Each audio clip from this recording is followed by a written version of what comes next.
नारायणाय नमो नमः। गुरुर्ब्रह्मा गुरुर्विष्णू गुरुर्देव महेश्वरा गुरुर्साक्षात् परब्रह्म तस्मै श्री गुरुवे नमः। वसुदेवं सुतं देवं कंसचाणूरमर्दनं देवकी परमानंदं कृष्ण वंदे जगद्गुरु।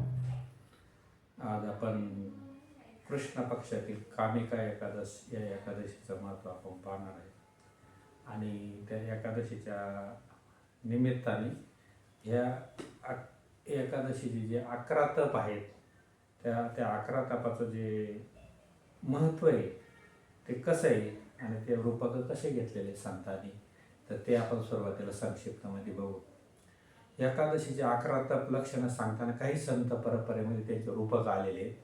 तर ते कसे आहेत, 11 इंद्रिय व त्यांच्या संयमान यांच्याशी ते जोडलं जातं. मग त्याच्यात 11 तप कोणतं आहेत? सत्य आहेत.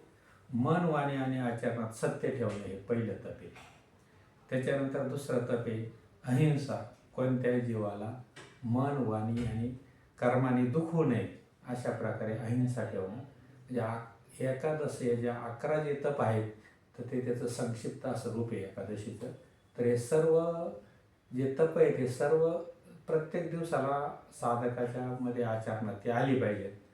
म्हणजे तो सतत त्या 11व्या मनाशी जे 11वं जे शेवटचं जे इंद्रिय आहे ते इंद्रियाशी तो एकरूप झालेला असं समजायला हरकत नाही. तर त्याच्यामध्ये सत्य, अहिंसा, तप म्हणजे इंद्रिय संयम व सहनशीलता, दान आपल्या शक्तीनुसार इतराला दान करणं याला हे पण तपच म्हटलं जातं. शौच बाह्य आणि अंतःकरणाची शुद्धता याला शौच असं म्हणतात. दया सर्व जीवाप्रती करुणा ठेवणे याला दया असं नाव आहे. तर हे 11 लक्षणं प्रत्येक साधकाच्या मध्ये यायला पाहिजेत, आले पाहिजेत, तर त्याला ते एकादशीचं पुण्य लागतं. दया सर्व जीवाप्रती करुणा ठेवणं, क्षमा दुसऱ्यांच्या चुका मनात न ठेवणं याला क्षमा असं म्हणतात. दम आणि संयम इंद्रियांना विषयाच्या मागे धावू न देणं याला दम किंवा संयम असं म्हटलं जातं. स्वाध्याय संत वाङ्मय, गीता, भागवत या अनुपम्य अशा ग्रंथाचं अध्ययन करणं, अभ्यास करणं, चिंतन करणं, मनन करणं याला स्वाध्याय असं म्हणतात. ईश्वर भक्ती, नामस्मरण हरिनामात मन एकाग्र करणं, वैखरी वाचन नाम घेणं, सतत नामाचा टाहो फोडणं, मोठ्यानं नामस्मरण करणं, मनात नामस्मरण करणं, कामामध्ये राम राम म्हणणं, असं जे नामाचे जे काही छंद आहेत ते मनाला लागले पाहिजेत. तर ती 10वं जे तप आहे तर त्याला ईश्वर भक्ती किंवा नामस्मरण असं म्हटलं जातं.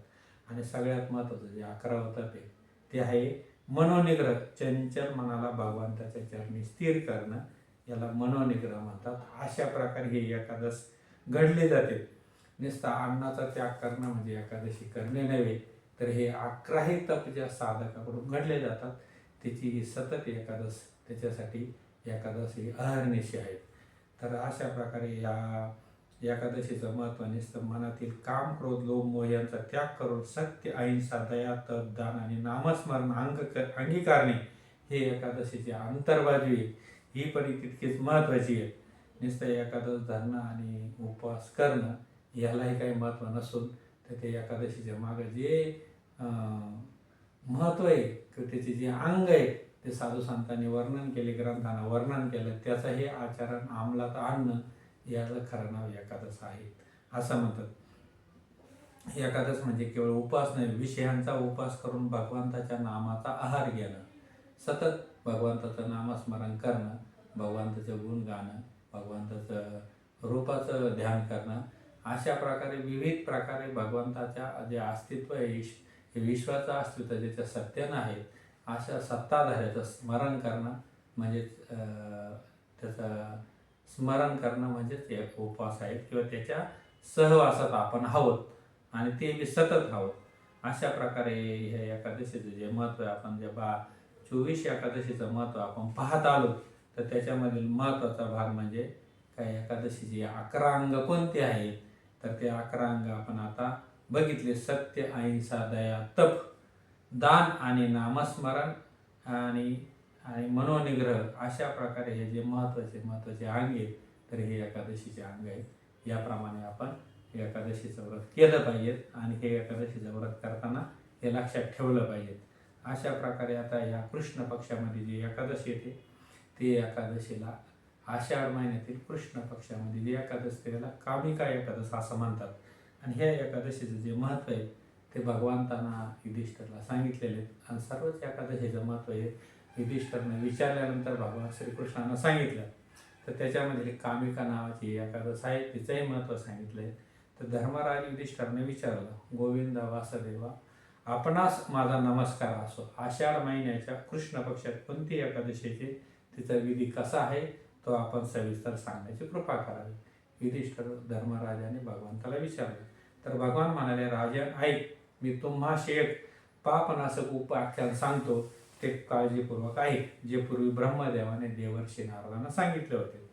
आता देवर्षी नारदाला ब्रह्मदेवाने काय सांगितलं, तर हे भगवान, हे कमलासन, आषाढ महिन्याच्या कृष्ण पक्षात जी एकादशी येते तिचे नाव काय आहे, त्या दिवशी कोणत्या देवाची पूजा करतात आणि या एकादशीच्या व्रतामुळे कोणते फळ मिळते, प्रभू हे सविस्तर सांगण्याची कृपा करावी. तेव्हा ब्रह्मदेव नारदाला जे सांगितलं तेच भगवंतांनी युधिष्ठिरला सांगितलं. तर नारद ऐक, मी सर्व लोकांच्या हितासाठी तुझ्या प्रश्नाचे उत्तर देत आहे. आषाढ महिन्याच्या कृष्ण पक्षात कामिका नावाची एकादशी येते. तिच्या केवळ स्मरणाने वाजपेयी यज्ञाचे फळ मिळते. त्या दिवशी श्रीधर, श्रीहरी, श्री विष्णू, माधव, मधुसूदन इत्यादी नामांचा उच्चारणाने भगवंताची पूजा केली जाते. म्हणजे जे अच्युत, अनंत, गोविंद, माधव हे जे नाव आहेत भगवंताचे, ह्या नावाने कोणत्याही नामाने त्याचं आपण त्याचा टाहो फोडू शकतो, त्याचा नामाचा उच्चार करू शकतो दिवस रात्र. भगवान श्रीकृष्णाच्या पूजेने जे पुण्यफळ मिळते ते गंगा, काशी, नैमिषारण्य तसेच पुष्कर तीर्थक्षेत्रात ते सुलभ नाही. भगवान श्रीकृष्णाच्या पूजेचं फळ खूप महत्त्व सांगितलं की जे ते गंगा, काशी, नैमिषारण्य तसे पुष्कर तीर्थक्षेत्रातही सुलभ नाही. सिंह राशीत गुरु असताना तसेच व्यतिपात व दंड योगात गोदावरी स्नानाने जे पुण्यफळ मिळते तेच फळ भगवान श्रीकृष्णाच्या पूजेनेही मिळते. समुद्र व वनासहित संपूर्ण पृथ्वीचे दान करणारा तसंच कामिका एकादशीचे व्रत करणारा दोघेही समान फळाचे भोगते मानले जातात. जो व्यालेली गाय इतर वस्तूसह दान करतो आणि त्या मनुष्याला जे पुण्यफळ मिळते तेच पुण्यफळ कामिका एकादशीचे व्रत करणाऱ्याला मिळते. जो श्रावण महिन्यात भगवान श्रीधराची पूजा करतो त्याच्याद्वारे गंधर्व आणि नागासह सर्व देवांची पूजा झाली असे समजावे. ह्या महिन्यामध्ये जो श्रीधराची पूजा करतो त्याला सर्व गंधर्व आणि जे देवता आहे सर्वांची पूजा केल्यासारखं फळ मिळतं. म्हणून पापभिरू लोकांनी यथाशक्ती प्रयत्नपूर्वक कामिका एकादशीला श्रीहरीची पूजा केली पाहिजे. जे पापभिरू दलदलीने भरलेले भवसागरात बुडत आहेत त्यांच्या उद्धारासाठी कामिका एकादशीचे व्रत सर्वोत्तम आहे.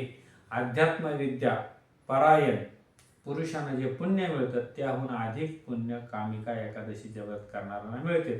कामिका एकादशी व्रत करणाऱ्याने रात्री जागरण केल्यानंतर त्याला ना कधी भयंकर यमदूताचे दर्शन होते ना कधी त्याची दुर्गती होते असं भगवान ब्रह्मदेव नारदाला सांगतात. लाल मणी, मोती, वैर्य आणि पोवळा इत्यादी रत्नांनी पूजित होऊन श्रीकृष्ण तितके संतुष्ट होत नाहीत जितके तुळशी दळाने पूजित झाल्यावर संतुष्ट होतात.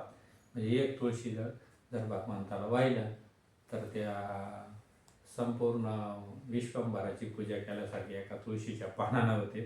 तर त्या विश्वंभराला पाहिजे तरी काय, तर आपले भावयुक्त जे आपण अर्पण करू, भलं ते एक शीत असू एक पान असू, तर तेवढं जरी आपण अर्पण केलं तरी त्याच्यावर भगवंत संतुष्ट होतात.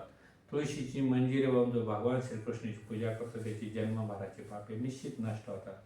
या द्रष्टा निखिलांग संग शमनी स्पृष्टा व पुष्पवाणी रोगानी म भिविदंता निरसनी सिक्तांत कत्राशिनी प्रत्यासत्ती विधियानी भगवतः कृष्णस्य शरोंपिता न्यास्ता तच्चरणे विमुक्त फलदा तस्य तुलस्य नमः.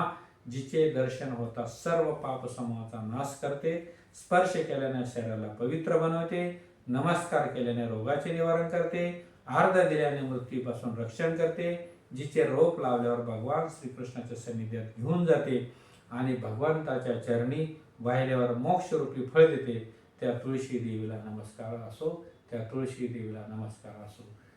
वैष्णवांना तुळशी खूप प्रिय आहे, भगवंतासारखीच ही तुळस प्रिय आहे. म्हणजे भगवंताचाच एक रूप आहे, भगवंताचाच एक अंश आहे असं समजून दररोज तुळशीला पाणी घातलं पाहिजे, तुळशीला नमस्कार केला पाहिजे आणि तुळशी दळ भगवान श्रीकृष्णाला, बाळकृष्णाला अर्पण केलं पाहिजे या दिवशी. ह्या क्रियाला, ह्या कर्माला अनन्यसाधारण असं महत्त्व एकादशीच्या दिवशी दिलेलं असतं. म्हणून जो मनुष्य एकादशीला दिवसा किंवा रात्री दीपदान करतो त्याच्या पुण्याची संख्या चित्रगुप्ताला ठाऊक नाही.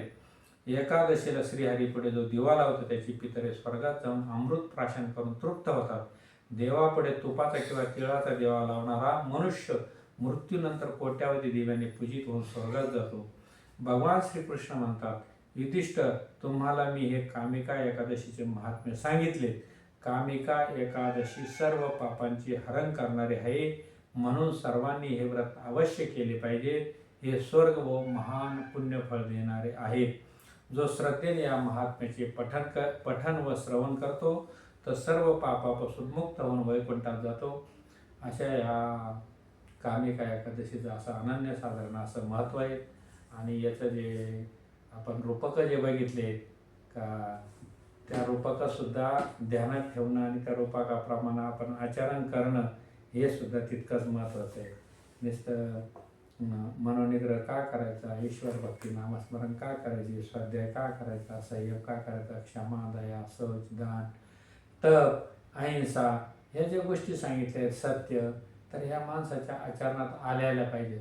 याच्यासाठी बळच काही करायची गरज नाही. त्या स्वतःहून जर आल्या तर मग मात्र या एकादशीचं व्रत आपण सततच करतो असा त्याचा अर्थ होतो. म्हणून एकादशीला महत्त्व आहे, कारण या 11 तपाचा समूह आहे आणि 11 समूह म्हणून समर्पक म्हणून एकादश नावाची व्रत आहे.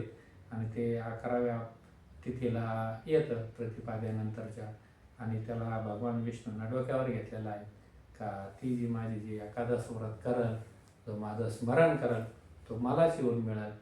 त्या दिवशी तुळशीला पाणी घाला, तुळशीचे मंजिरा भगवान श्रीकृष्णाला अर्पण करील. या अशा कर्माला खूप अनन्यसाधारण महत्त्व दिलेले आहे.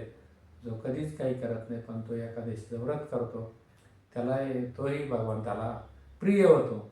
अशा प्रकारे ह्या कामिका एकादशीचं महत्त्व सांगितलेलं आहे. तरी आपण या एकादशीचं महत्त्व आपण श्रवण करावा, इतरांना सांगावा. आणि एवढं बोलून एवढं सांगून आजचं निरूपण कामिका एकादशीच्या इथंच संपवतो. जय हरी, जय हरी.